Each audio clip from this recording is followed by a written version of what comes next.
Hi everyone. सभी छात्रों को स्टडी आईएएस विथ आर के यादव में स्वागत है। जैसे कि मैं वीडियो प्रारंभ करने से पहले आपसे एक छोटी सी रिक्वेस्ट है। अभी तक आप हमारे चैनल पर नए हैं तो प्लीज़ इस चैनल को सब्सक्राइब करें। सब्सक्राइब करने के बाद बेल आइकन की घंटी को क्लिक करना ना भूलें, ताकि जब भी मैं अगला वीडियो अपलोड करूं, उसका नोटिफिकेशन आपके मोबाइल पर सबसे पहले पहुंचे। चलिए वीडियो को प्रारंभ करते हैं। ये हमारे प्रीवियस ईयर्स के प्रश्नों की श्रृंखला है। आज हम UPSC IAS mains 2015 GS paper 2 से क्वेश्चन को ले रहे हैं। अगर आप प्रीवियस ईयर्स के प्रश्नों को हल करना सीख गए तो हम ये दावा कर सकते हैं कि हम बेहतर तरीके से किसी भी प्रश्न का उत्तर लिख सकते हैं। हमको कहीं से किसी भी प्रश्नों को लिखने में कोई कठिनाई नहीं होगी, बशर्ते सभी प्रीवियस ईयर्स के प्रश्नों को हमें अच्छे ढंग से तैयार करना होगा। चलिए हम सीधे प्रश्न पर चलते हैं। चर्चा कीजिए कि वे कौन से संभावित कारक हैं जो भारत को राज्य के नीति निर्देशक तत्व में प्रदत्त के अनुसार अपने नागरिकों के लिए एक समान नागरिक संहिता को अभिनियमित करने से रोकते हैं। 200 शब्दों में हमें इसका उत्तर लिखना है। अब हम सबसे पहले भूमिका पर चलते हैं। समान नागरिक संहिता यूसीसी किसी देश के सभी नागरिकों के लिए, चाहे वे किसी भी धर्म, जाति या समुदाय के हों, विवाह, तलाक, विरासत, गोद लेने और भरण पोषण जैसे व्यक्तिगत मामलों को नियंत्रित करने वाले कानूनों के एक सामान्य समूह को संदर्भित करता है। भारतीय संविधान का अनुच्छेद 44 राज्य के नीति निर्देशक सिद्धांतों का एक हिस्सा अपने नागरिकों के लिए यूसीसी के कार्यान्वयन की कल्पना करता है। भारत में एक समान नागरिक संहिता यूनिफॉर्म सिविल कोड यूसीसी को लागू करने में विभिन्न संभावित कारक बाधा डाल सकते हैं। हम सीधे मुख्य भाग पर चलते हैं। नीचे सूचीबद्ध वे कारक हैं जो भारत को यूसीसी लागू करने से रोकते हैं। अब पॉइंट 1 है धार्मिक विविधता और व्यक्तिगत कानून। भारत कई धर्मों वाला एक विविधतापूर्ण देश है, जिनमें से प्रत्येक के पास अपने व्यक्तिगत कानून हैं। लोग अक्सर अपने धार्मिक रीति रिवाजों और परंपराओं का पालन करने के बारे में दृढ़ता से लगाव महसूस करते हैं, और यूसीसी के विचार को उनके धार्मिक अधिकारों का उल्लंघन माना जा सकता है। दूसरा पॉइंट है राजनीतिक विचार। भारत में राजनीतिक दल चुनावी लाभ के लिए अक्सर धर्म और समुदाय का कार्ड खेलते हैं। इससे यूसीसी को अधिनियमित करने में राजनीतिक इच्छा शक्ति की कमी हो गई है, क्योंकि इससे उनका वोट बैंक खोने का खतरा हो सकता है। अब हम सीधे अगले पॉइंट पर चलते हैं, संवैधानिक प्रावधान। जबकि अनुच्छेद 44 यूसीसी के कार्यान्वयन का सुझाव देता है, अनुच्छेद 25 धर्म की स्वतंत्रता की गारंटी देता है। यह एक दुविधा पैदा करता है, क्योंकि यूसीसी के अधिनियमन को धार्मिक स्वतंत्रता के अधिकार का उल्लंघन माना जा सकता है। अगला पॉइंट है बहुसंख्यकवाद का डर। भारत में अल्पसंख्यक समुदाय यूसीसी को बहुसंख्यक समुदाय के मानदंडों और मूल्यों को थोपने के रूप में देख सकते हैं। इस डर के परिणामस्वरूप अक्सर समान नागरिक संहिता के विचार का विरोध होता है। अब हम आम सहमति का अभाव देखेंगे। विभिन्न धार्मिक समुदायों के बीच विविध रीति रिवाजों और प्रथाओं को पूरा करने वाले यूसीसी पर आम सहमति हासिल करना एक महत्वपूर्ण चुनौती है। अब हम सीधे निष्कर्ष पर चलते हैं। उपरोक्त कारक भारत में एक समान नागरिक संहिता के कार्यान्वयन में जटिलताओं का सामना करने वाले प्रमुख तत्व हैं। एक संतुलित दृष्टिकोण जो न्याय, समता और लैंगिक समानता सुनिश्चित करते हुए धार्मिक और सांस्कृतिक विविधता का सम्मान करता हो आवश्यक है। यह संतुलन बनाए रखने के लिए संवैधानिक, कानूनी और सामाजिक दृष्टिकोणों का एक संगठित प्रयास आवश्यक है। अब हम अगले प्रश्न पर चलते हैं। प्रश्न नंबर 2। हाल के वर्षों में सहकारी परिसंघवाद की अवधारणा पर अधिकाधिक बल दिया जाता रहा है। विद्यमान संरचना में असुविधाओं और सहकारी परिसंघवाद किस सीमा तक इन असुविधाओं का हल निकाल लेगा? 200 शब्दों में हमें इसका उत्तर लिखना है। हम सबसे पहले भूमिका पर चलते हैं। सहकारी संघवाद केंद्र और राज्य सरकारों के बीच एक ऐसे सहयोगी संबंध को संदर्भित करता है जहां सरकार के दोनों स्तर निर्णय लेने की प्रक्रिया में एक साथ काम करते हैं और राष्ट्रीय विकास के लिए जिम्मेदारियां साझा करते हैं। हाल के वर्षों में समावेशी विकास सुनिश्चित करने और राष्ट्र के सामने आने वाली विभिन्न चुनौतियों का समाधान करने के लिए भारत में सहकारी संघवाद पर बल बढ़ा है। अब हम मुख्य भाग पर चलते हैं। मौजूदा संरचना में कमी। नंबर 1 है वित्तीय संसाधनों का असंतुलन। केंद्र सरकार के पास राज्यों की तुलना में वित्तीय संसाधनों का बड़ा हिस्सा है, जिससे केंद्रीय अनुदान पर निर्भरता और राज्य के बीच वित्तीय असंतुलन पैदा होता है। अगला पॉइंट है ओवरलैपिंग क्षेत्राधिकार। संविधान में सूचीबद्ध सीमावर्ती विषय जैसे शिक्षा और वन अक्सर केंद्र और राज्यों के बीच ओवरलैपिंग क्षेत्राधिकार और विवादों को जन्म देते हैं। तीसरा पॉइंट है अप्रभावी समन्वय। नीतियों और कार्यक्रमों को लागू करने में केंद्र और राज्यों के बीच खराब समन्वय के कारण प्रयासों में अक्षमता और दोहराव हुआ है।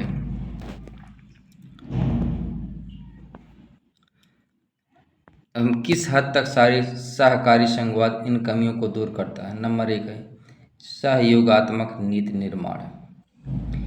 नीति आयोग, जिसने योजना आयोग का स्थान लिया, राष्ट्रीय नीतियों के निर्माण में राज्यों को शामिल करता है और सहयोग की भावना को बढ़ावा देता है। दूसरा पॉइंट है बेहतर समन्वय। राज्यों की विशिष्ट आवश्यकताओं को समायोजित करने और बेहतर समन्वय को बढ़ावा देने के लिए केंद्र प्रायोजित योजनाओं को अधिक लचीलेपन के साथ डिजाइन किया जा रहा है। अगला पॉइंट है संघर्ष समाधान। संविधान के अनुच्छेद 263 के तहत अंतर्राज्यीय परिषद का निर्माण विवादों को सुलझाने में मदद करता है और राज्यों और केंद्र के बीच सहयोग को बढ़ावा देता है। हम सीधे निष्कर्ष पर चलते हैं। सहकारी संघवाद का सफलतापूर्वक अपनाने के लिए केंद्र और राज्यों के बीच सहयोग और समन्वय की आवश्यकता है। इसमें राजनीतिक मतभेदों को दूर करते हुए एक साथ काम करने की प्रतिबद्धता शामिल है। यदि इन उपायों को प्रभावी ढंग से लागू किया जाए तो सहकारी संघवाद मौजूदा संरचनात्मक कमियों को दूर करने में महत्वपूर्ण भूमिका निभा सकता है और भारत में विकास में योगदान कर सकता है। हम सीधे अगले प्रश्न पर चलते हैं। सुशिक्षित और व्यवस्थित स्थानीय स्तर शासन व्यवस्था की अनुपस्थिति में पंचायतें और समितियां मुख्यतः राजनीतिक संस्थाएं बनी रही हैं, न कि शासन के प्रभावी उपकरण। समालोचनापूर्वक चर्चा कीजिए। 200 शब्दों में हमें इसका उत्तर लिखना है। अब हम सबसे पहले भूमिका लिखेंगे। भारत में स्थानीय शासन प्रणाली विशेष रूप से पंचायतों और समितियों का उद्दीपन स्वरूप लोकतंत्र की जड़ों को मजबूत करने और विकासात्मक गतिविधियों को सुगम बनाने का है। संविधान के अनुच्छेद 40 के तहत पंचायतों की स्थापना की गई थी, जबकि स्थानीय स्वशासन को 73वें और 74वें संविधान संशोधन अधिनियमों के माध्यम से संवैधानिक दर्जा प्राप्त हुआ। हालांकि वास्तविकता में इन संस्थाओं की प्रभावशीलता और कार्यक्षमता पर प्रश्न उठते हैं, विशेषकर जब सुशिक्षित और व्यवस्थित शासन व्यवस्था की कमी होती है। अब मुख्य भाग पर चलते हैं। स्थानीय शासन में शिक्षा और संगठन की भूमिका के बारे में देखेंगे। पहला है क्षमता निर्माण। स्थानीय प्रतिनिधियों की क्षमता निर्माण के लिए शिक्षा और संगठन आवश्यक हैं, जिससे वे अपनी जिम्मेदारियों को प्रभावी ढंग से पूरा करने और अपने समुदायों की ज़रूरतों को पूरा करने में सक्षम हो सके। अगला पॉइंट है निर्णय लेना। एक सुशिक्षित और संगठित स्थानीय शासन प्रणाली सूचित निर्णय लेने की सुविधा प्रदान करती है, जिससे बेहतर नीतियों और कार्यक्रम बनते हैं जो स्थानीय ज़रूरतों को पूरा करते हैं। अगला पॉइंट है जवाबदेही। शिक्षा और संगठन स्थानीय प्रतिनिधियों को उच्च अधिकारियों को जवाबदेह बनाने और यह सुनिश्चित करने के लिए सशक्त बनाते हैं कि संसाधनों का उपयोग कुशलतापूर्वक और पारदर्शी तरीके से किया जाए। अगला पॉइंट है स्थानीय स्वशासन का महत्व।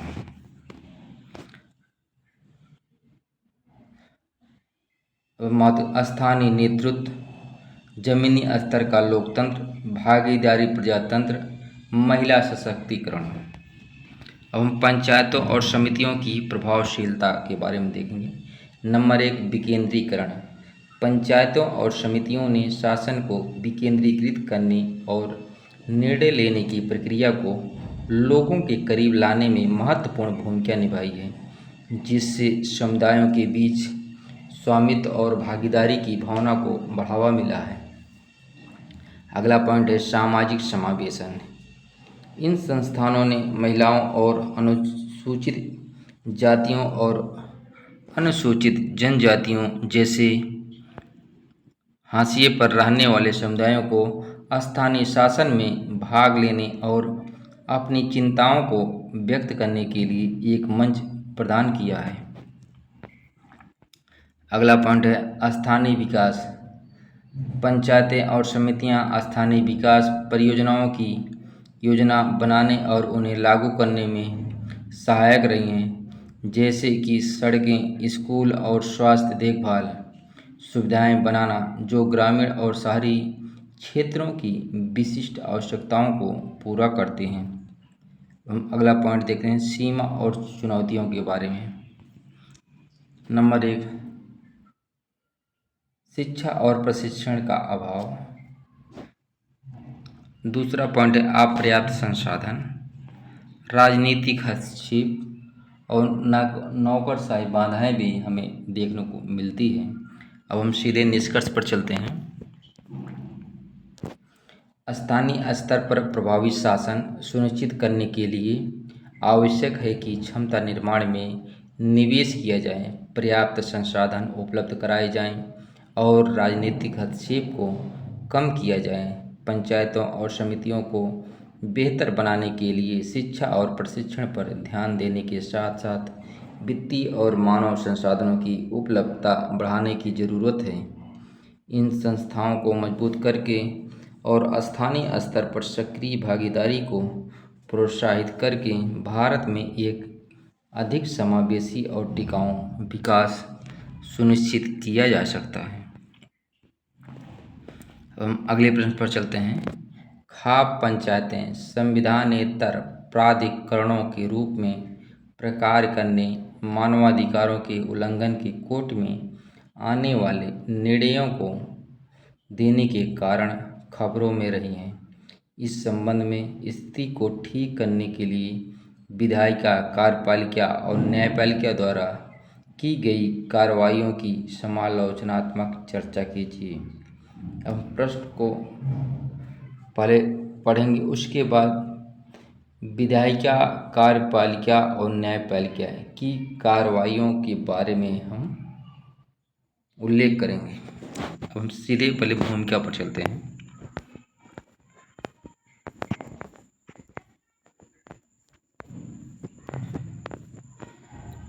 खाप पंचायतें भारतीय समाज में एक जटिल और विवादास्पद विषय है। ये पंचायतें मुख्य रूप से ग्रामीण क्षेत्रों में सामाजिक और पारंपरिक मुद्दों पर निर्णय लेने वाले समूह के रूप में कार्य करती हैं।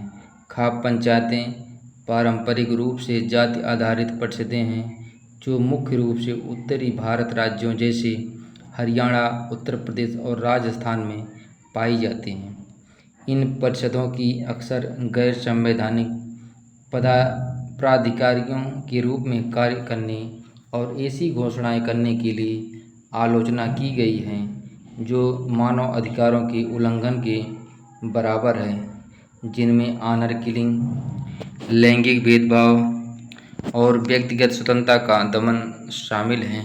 प्रायः इनके कार्यक्षेत्र संवैधानिक ढांचे से बाहर होता है और वे कई बार मानवाधिकारों का उल्लंघन करती हैं। अब हम मुख्य भाग पर चलते हैं।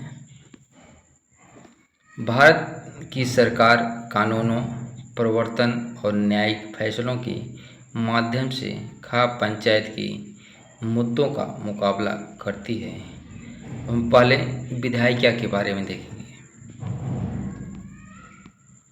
संसद ने ऐसे कानून बनाए हैं जो व्यक्तिगत अधिकारों की रक्षा करते हैं और ऑनर किलिंग पर रोक लगाते हैं, जैसे कि भारतीय दंड संहिता IPC, घरेलू हिंसा से महिलाओं की सुरक्षा अधिनियम 2005 और अनुसूचित जाति और अनुसूचित जनजाति अत्याचार निवारण अधिनियम 1989। हालांकि ये कानून खाप पंचायतों की शक्तियों पर प्रभावी ढंग से अंकुश लगाने में सक्षम नहीं है, क्योंकि उनका प्रभाव स्थानीय रीति रिवाजों और परंपराओं में गहराई तक जुड़ा हुआ है। अब हम कार्यपालिका के बारे में देखेंगे। सरकार की कार्यकारी शाखा, जिसमें पुलिस और प्रशासन शामिल हैं, ने खाप पंचायतों द्वारा मानवाधिकारों के उल्लंघन से जुड़े विशिष्ट मामलों में कार्रवाई की है। उदाहरण के लिए, पुलिस ने ऑनर किलिंग में शामिल व्यक्तियों को गिरफ्तार किया है और प्रशासन ने प्रभावित व्यक्तियों या परिवारों की सुरक्षा सुनिश्चित करने के लिए उपाय किए हैं। अब हम न्यायपालिका के बारे में देखेंगे। भारतीय न्यायपालिका ने खाप पंचायतों के मुद्दे से निपटने में अधिक सक्रिय भूमिका निभाई है। भारत के सर्वोच्च न्यायालय ने विभिन्न निर्णयों में समानांतर न्यायिक प्रणालियों के रूप में इन परिषदों की कार्यप्रणाली की निंदा की है और पुलिस और प्रशासन को उनके खिलाफ सख्त कार्रवाई करने का निर्देश दिया है। अगला पॉइंट है शक्तिवाहिनी बनाम भारत संघ। 2018 के मामले में सुप्रीम कोर्ट ने फैसला सुनाया कि खाप पंचायतों द्वारा सहमति देने वाले वयस्कों के विवाह में हस्तक्षेप करने का कोई भी प्रयास अवैध है और ऑनर किलिंग के मुद्दे से निपटने के लिए निवारक, उपचारात्मक और दंडात्मक उपाय निर्धारित किए। न्यायालय ने खाप पंचायतों द्वारा मानवाधिकारों के उल्लंघन के मामलों में भी स्वतः संज्ञान लिया है और जांच और प्रभावित पक्षों को सुरक्षा प्रदान करने का आदेश दिया है। हम सीधे निष्कर्ष पर चलते हैं। इन प्रयासों के बावजूद खाप पंचायतों का प्रभाव कायम है, जिसका मुख्य कारण ग्रामीण क्षेत्रों में गहरी जड़ें जमा चुके पितृसत्तात्मक मानसिकता और उनका सामाजिक राजनीतिक दबदबा है। इस मुद्दे को प्रभावी ढंग से संबोधित करने के लिए उनके कार्यों की असंवैधानिकता के बारे में जागरूकता बढ़ाना, स्थानीय कानून प्रवर्तन को सशक्त बनाना और प्रतिगामी रीति रिवाजों और परंपराओं को चुनौती देने वाले सामाजिक परिवर्तन को बढ़ावा देना महत्वपूर्ण है। इस प्रकार खाप पंचायतों द्वारा किए गए मानवाधिकार उल्लंघनों को नियंत्रित करने के लिए समन्वित और व्यापक दृष्टिकोण की आवश्यकता है। अब हम अगले प्रश्न पर चलते हैं।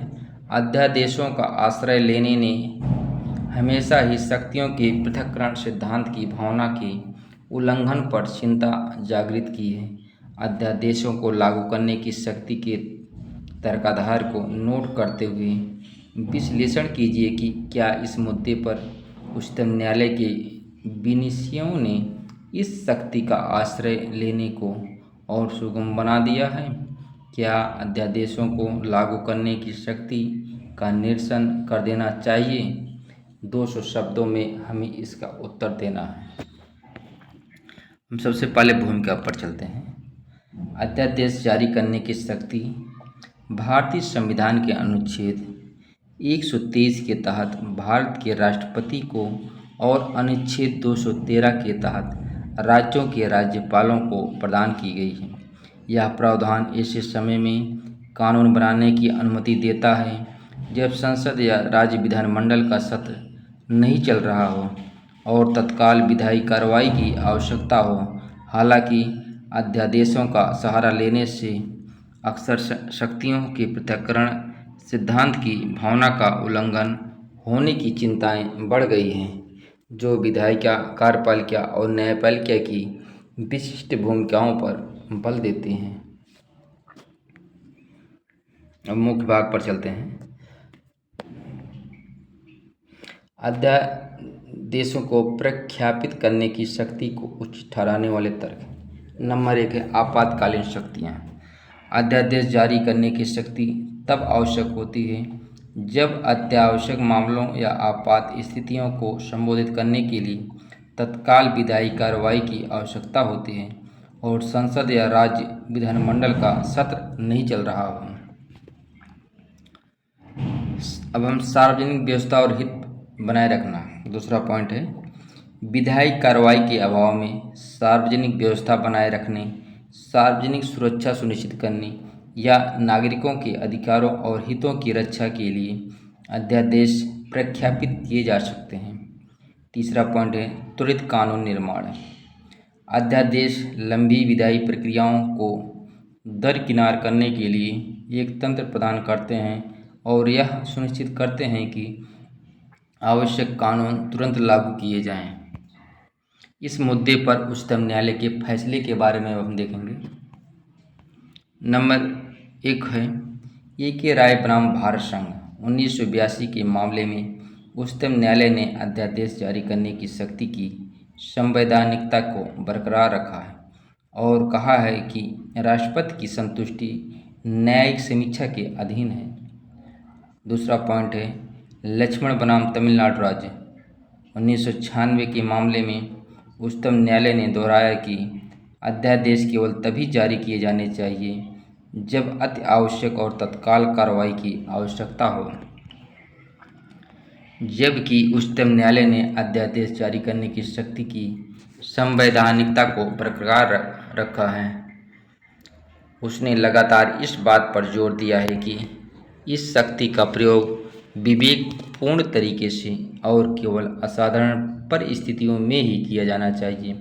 अदालत के फैसलों ने इस शक्ति के दुरुपयोग को सुविधाजनक बनाने के बजाय इसके मनमाने इस्तेमाल पर अंकुश लगाने का काम किया है। अध्यादेशों को लागू करने की शक्ति को निरस्त करने से तत्काल और अप्रत्याशित स्थितियों से निपटने के लिए एक महत्वपूर्ण साधन समाप्त हो जाएगा। शक्ति को निरस्त करने के बजाय यह सुनिश्चित करना आवश्यक है कि इसका उपयोग जिम्मेदारी से और संवैधानिक ढांचे के भीतर किया जाए।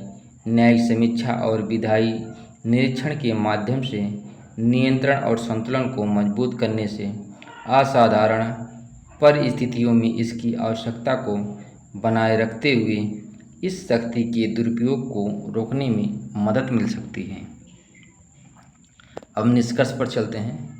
शक्तियों के पृथक्करण की भावना को बनाए रखने के लिए इस शक्ति का विवेकपूर्ण ढंग से और संविधान द्वारा निर्धारित सीमाओं के भीतर प्रयोग करना महत्वपूर्ण है। शक्ति को निरस्त करने के बजाय न्यायिक समीक्षा और विधायी निरीक्षण के माध्यम से मौजूदा जांच और संतुलन को मजबूत करने से यह सुनिश्चित हो सकता है कि शक्ति का उपयोग जिम्मेदारी से और राष्ट्र के सर्वोत्तम हित में किया जाता है। Thank you. STIS with RK Yadav में